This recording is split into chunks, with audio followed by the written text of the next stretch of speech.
सरस्वत्यै नमः। आप सभी जैसा जानते हैं कि वसंत पंचमी प्रतिवर्ष आती है।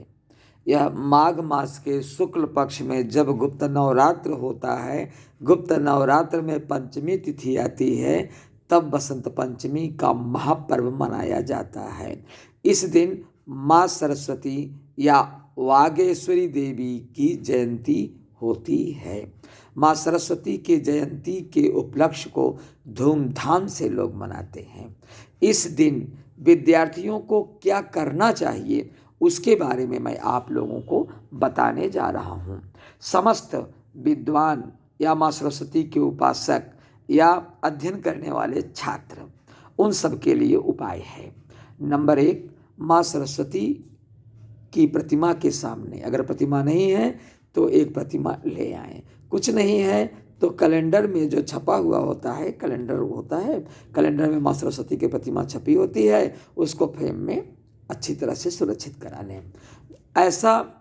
ऐसी मूर्ति लें जो कि कमल पर विराजमान हो और वीणा बजाती हुई माँ सरस्वती हो, और श्वेत पुष्प पर श्वेत वस्त्र धारण की हुई लाएं अपने घर में, और सफ़ेद वस्त्र हो अथवा पीला वस्त्र, पीले वस्त्र पर माँ सरस्वती को विराजमान करके उनको पीला चंदन लगाएं। पीला चंदन लगाकर पीले पुष्प की माला उन्हें पहनाएं और माँ सरस्वती की उपासना करें। उपासना का मुहूर्त एक है प्रातः काल 8 बजे से लेकर 9 बजे तक, दूसरा मुहूर्त है 10:30 से लेकर के 12 बजे तक।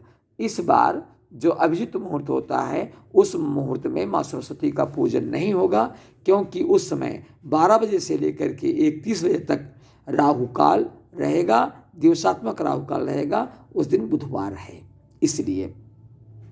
और शाम को 5 बजे से लेकर के 5:40 तक माँ भगवती, माँ सरस्वती की उपासना की जा सकती है।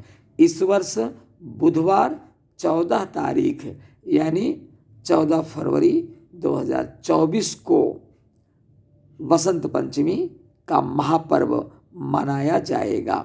माँ सरस्वती के लिए केले का फल एवं पीला मिष्ठान, लड्डू चढ़ा सकते हैं, पीली बर्फी चढ़ा सकते हैं, आदि आदि माँ को अर्पित करें।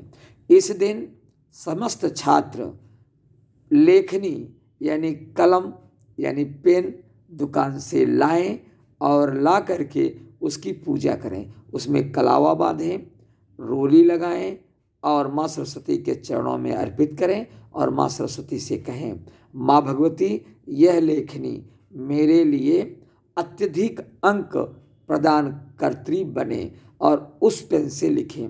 विश्वास मानिए, उस पूजित अगर लेखनी से आप लिखेंगे परीक्षा में तो आपकी पेन रुकेगी नहीं, चलती रहेगी, दौड़ती रहेगी और आपके दिमाग में क्या लिखना है वह विचार उत्पन्न करती रहेगी। लेकिन हाँ, भक्ति श्रद्धा से समन्वित होकर माँ भगवती की उपासना करें।